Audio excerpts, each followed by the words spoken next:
Cuando tratamos de asegurar la bendición divina a través de medios humanos, nos metemos en serios problemas. Repito, cuando tratamos de asegurar la bendición divina a través del esfuerzo humano, nos metemos en serios problemas. Bienvenido a este tiempo donde cada semana estamos tomando tiempo para poder compartir la palabra de Dios y que esta misma pueda ser de bendición y pueda ser de transformación para cada una de nuestras vidas. Dios me los bendiga. Gracias por tomar este tiempo. Quisiera continuar en esta temática. Quizás sea una continuación a lo que la semana pasada estuvimos viendo acerca de la Reforma Protestante y cómo es que existen ciertas premisas para poder tener la bendición de Dios, o más bien para poder tener esa relación con Dios que tiene que ver con el hecho de que solamente la Escritura, solamente la gracia, solamente la fe, solamente Cristo y solamente toda la gloria es para Dios, y solo toda la gloria es para nuestro Dios.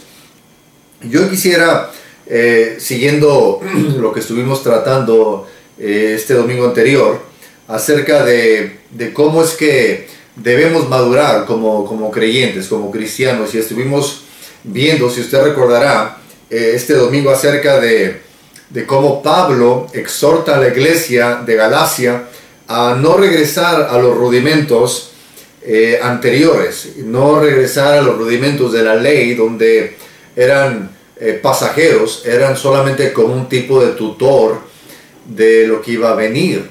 Y él exhorta a los de Galacia para que de una forma determinante ellos decidan seguir a Dios a través solamente del sacrificio de Cristo Jesús. Y el tema de hoy lo he titulado libres o esclavos. Libres o esclavos. Y precisamente estamos en Gálatas capítulo 4, pero en el versículo 21 al 24. Y dice la palabra de Dios de la siguiente forma. Hablando Pablo a los de Galacia, dice: decidme, los que queréis estar bajo la ley, ¿no habéis oído la ley? Porque está escrito que Abraham tuvo dos hijos, uno de la esclava, el otro de la libre. Pero el de la esclava nació según la carne, mas el de la libre por la promesa, lo cual es una alegoría, pues estas mujeres son los dos pactos. El uno proviene del monte Sinaí, el cual da hijos para esclavitud. Este es Agar, porque Agar es el monte Sinaí en Arabia y corresponde a la Jerusalén actual, pues esta, junto con sus hijos, está en esclavitud. Dice el versículo 26, mas la Jerusalén de arriba, la cual es madre de todos nosotros, es libre. Y me brinco hasta el 28. Así que, hermanos, nosotros, como Isaac, somos hijos de la promesa. Pero como entonces el que había nacido según la carne perseguía al que había nacido según el Espíritu, así también ahora. Y es un tema donde se hace la diferencia entre el hijo de la carne y el hijo del Espíritu, la madre esclava y la madre libre. Y a manera de introducción, hermanos, quisiera mencionar lo siguiente. Aquí lo he puesto en introducción. El hecho que el primer libro de la ley, el libro de Génesis, deja muy en claro el hecho de que Abraham tuvo dos hijos, con dos mujeres diferentes. Una, repito, era la esclava, Agar. La otra era Sara, quien era la libre, quien realmente era la esposa de Abraham. Y en los días bíblicos, y es un dato bien interesante que quiero que nos entendamos bien para poder comprender la temática. En los tiempos bíblicos, cuando la mujer determinaba el estado, si era de esclavitud o libre del hijo. Si un rey tenía un hijo con una esclava, el hijo era esclavo. Es decir, el estado de la madre determinaba el estado postrer del hijo. Si la madre era libre, aunque el padre hubiese sido esclavo, el hijo era libre, porque era hijo de una mujer libre.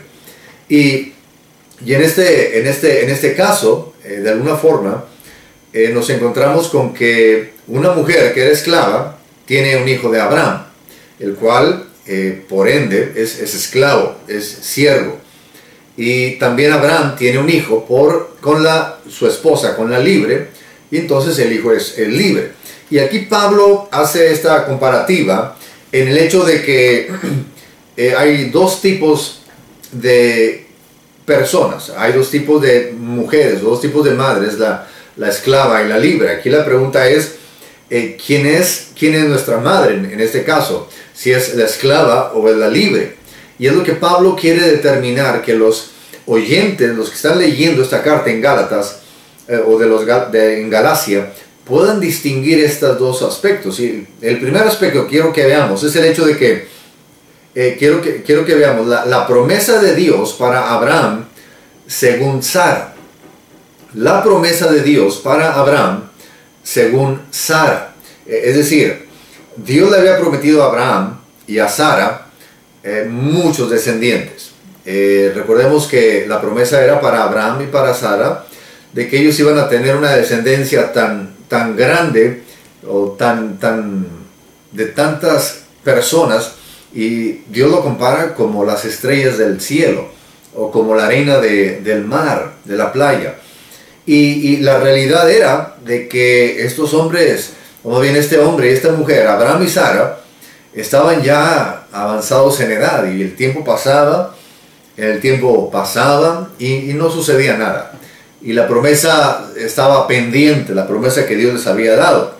Y es ahí donde entonces, por eso puse el número 1, la promesa de Dios para Abraham según Sara. Entonces a Sara se le ocurre que, si la promesa de Dios es que tú, Abraham, tengas un hijo, pues mira, yo tengo una opción. ¿Por qué no tomas a mi mujer, a mi esclava, a mi sierva, Agar, y tienes un hijo con ella, ya, para que tengas tu hijo? Y vamos de alguna forma a cumplir la promesa de Dios. Y eso sucede, y Ismael nace, pero según la carne. Recordemos que según el estado de la mamá es el estado del hijo. Y en este caso, la mamá era sierva. Y obviamente el estado del hijo, Ismael, era de siervo, era de esclavo. Y como resultado de un hombre que intenta obtener la bendición prometida de Dios a través de sus propias fuerzas, es el resultado de tener un Ismael, no esperarte al tiempo de Dios, lo que hablábamos el domingo. Entonces Abraham, repito, toma a Agar y tiene un hijo con Agar.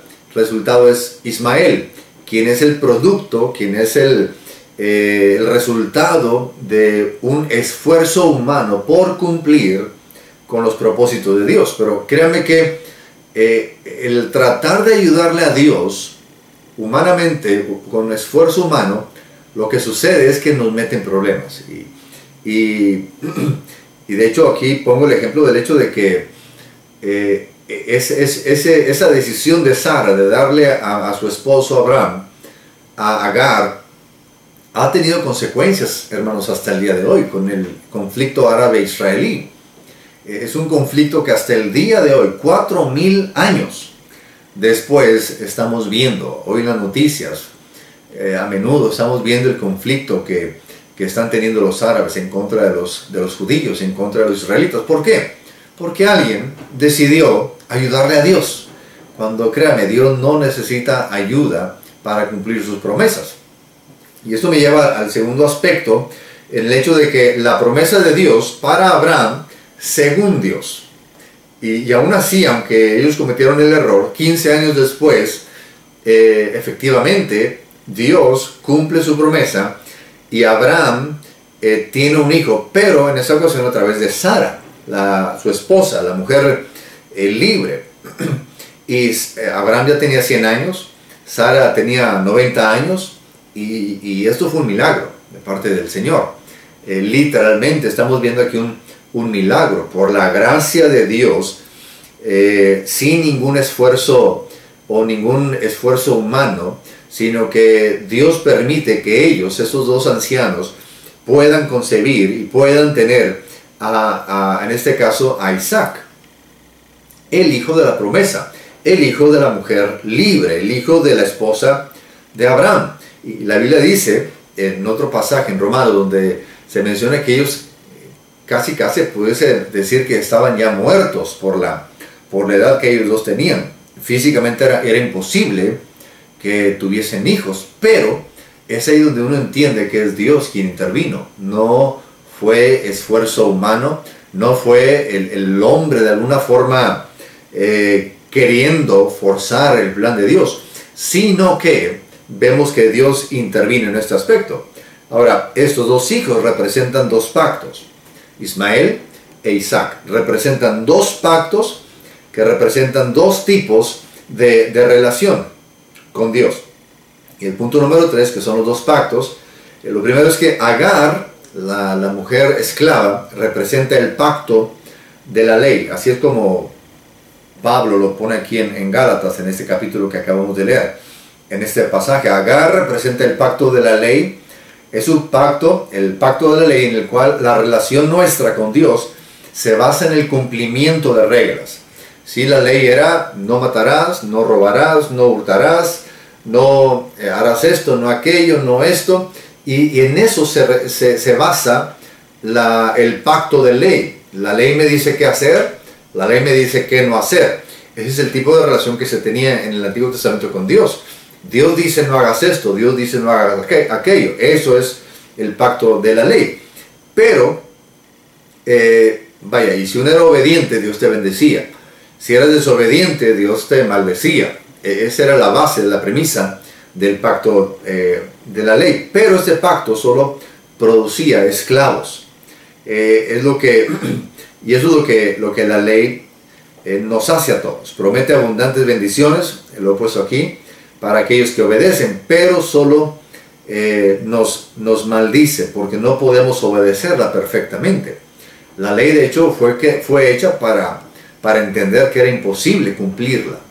Era como llegar al punto de decir: es que no puedo cumplir la ley. Y era ahí donde Jesucristo aparece, porque si yo ya me di cuenta que no puedo cumplir la ley, entonces, como no puedo cumplir la ley, mi dependencia plena debe de ser en Dios. Entonces, la ley solo nos provoca a mayor desobediencia. Y la realidad de las cosas, hermanos, es que no podemos mejorar nuestra vida a través de más reglas o más resoluciones. La ley no conduce a una mayor bendición, solo empeora las cosas. Y me llamó mucho la atención, lo puso aquí, el hecho de que incluso si pudiéramos cumplir una pequeña parte de la ley, bien interesante, muchas veces lo que sucede es que nos volvemos orgullosos y jactanciosos, porque yo sí pude cumplir esto, tú no puedes cumplir, y tú fallaste acá, yo no, yo he sido fiel. Y a veces el cumplir la ley, se corre el riesgo de jactarnos, de decir: yo sí pude, tú no pudiste. Entonces, aún en eso, se corre el riesgo de que la ley no nos puede realmente traer una felicidad total y una comunión real con Dios. Pero hay una mejor manera de relacionarse con Dios, y es a través del pacto de la promesa.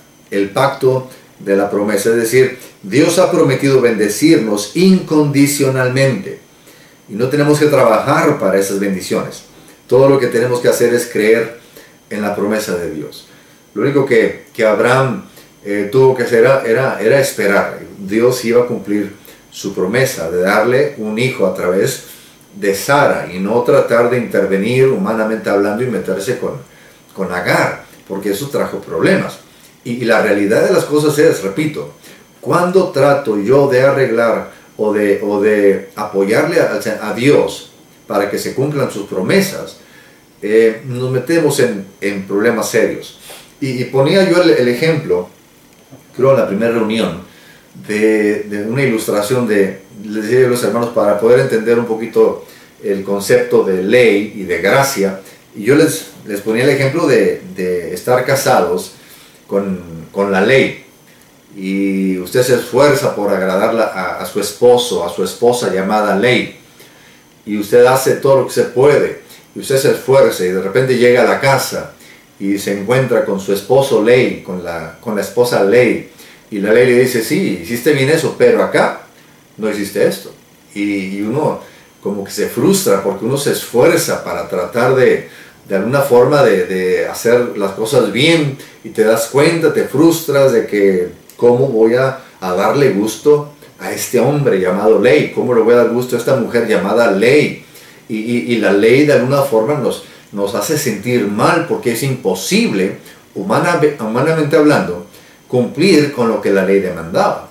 Y imagínense, de repente muere su esposo, muere la esposa ley, y usted se vuelve a casar después del tiempo y se casa con su esposa, otra persona llamada Gracia, su esposo llamado Gracia, y ahora usted está casado con Gracia, y de repente usted dice, trata de esforzarse por agradarle, pero usted hace todo lo posible y llega a la casa, llega a su casa y se encuentra con su esposo Gracia, se encuentra con su esposa Gracia, y usted trata de decir, no, es que hice esto y es que me equivoqué aquí, pero mira, es que estoy tratando. Y la Gracia, su esposo Gracia, la esposa Gracia, simplemente lo recibe, lo abraza y le dice, no te preocupes, te amo. Y uno dice, bueno, ¿qué está pasando? ¿Por qué no está pidiendo que yo haga más? ¿Y por qué? Y usted se sigue esforzando en su propia carne de hacer las cosas mejor, pero usted se da cuenta que la Gracia le dice, es que te amo, pero es que hice esto, y la Gracia te sigue diciendo, pero te amo, eres mi esposo, eres mi esposa. Y a veces se nos hace difícil poder entender este concepto nuevo de la gracia, porque estamos tan programados a tratar de ganarnos aquello, ganarnos la salvación, ganarnos esto, ganarnos aquello a través de nuestro esfuerzo. Y el hecho de entender que la ley ya murió, que ahora es a través de la gracia, se nos hace difícil este concepto. Y por eso batallamos. Por eso hay de repente problemas aún dentro de las mismas iglesias, porque hay quienes tratan de hacer las cosas de acuerdo a la carne, de acuerdo a como me enseñaron en el catolicismo, como me dijeron antes en otro lugar, y yo tengo que ganarme la salvación, y si no, pues ni modo. No, Señor, mire, recibamos el sacrificio de Cristo Jesús, que es suficiente. Créame lo que le digo, el sacrificio de Cristo Jesús es suficiente para podernos traer vida eterna, para darnos vida eterna. Y a manera de conclusión, la gracia hace lo que la ley nunca pudo hacer. Nos motiva a agradar al Señor, cambiando nuestros deseos y nuestros actos. No nos relacionamos con Dios sobre la base de la ley, más bien busquemos a Dios sobre la base de la promesa de su amor y gracia inagotable. Sabe que usted y yo somos hijos de la libre, somos hijos de la promesa. Ya no estamos bajo la presión de actuar, sino que somos libres para llegar a ser todo lo que Dios quiere que seamos. Mi relación, escúchame bien, mi relación, su relación de usted, se basa en el sacrificio de Cristo Jesús en la cruz con Dios. Esa es nuestra relación con Dios. No se basa por mi esfuerzo, no se basa en que siento o no siento ser cristiano, no, se basa en que Cristo fue a la cruz, Él dio su vida por mí, y yo acepto ese sacrificio de Cristo Jesús, y es mi justicia. Ahora yo puedo presentarme a Dios libremente, con toda confianza, sabiendo de que Él me recibe, no por lo que yo hice o deje de hacer, sino por lo que Cristo ya hizo en la cruz del Calvario. Así que yo le voy a invitar a que vivamos de una manera en que de alguna forma podamos agradarle a Dios, no en nuestros méritos, sino a través de lo que Cristo ya realizó en la cruz del Calvario.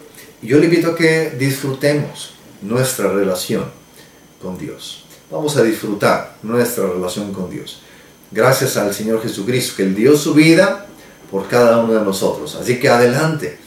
Dice la palabra que entremos confiadamente hasta el trono de la gracia. Entremos confiadamente hasta la misma presencia de Dios. ¿Por qué? ¿Porque nos portamos bien ayer? No. sino porque Cristo dio su vida por cada uno de nosotros. Y tenemos acceso, repito, ante la misma presencia de Dios. Oremos. Padre, queremos darte gracias porque enviaste a Jesucristo, Padre.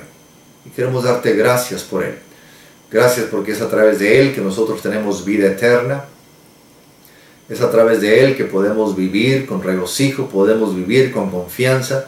Y es a través de Él que podemos dirigirnos a ti con toda libertad, con toda confianza. Queremos darte, Señor, gracias por ello.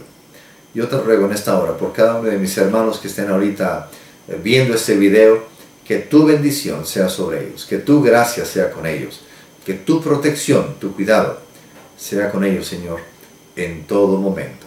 Y a ti, Señor, damos toda la honra y toda la gloria. En el nombre de Cristo Jesús, Padre. Amén.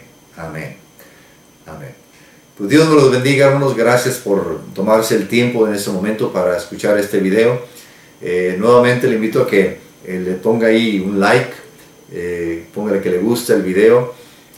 Si puede compartir, si lo puede compartir, hágalo por favor. Si puede poner un comentario, también sería de mucha bendición. Dios les bendiga, les amamos y adelante en los propósitos de Dios para nuestras vidas. Dios les bendiga.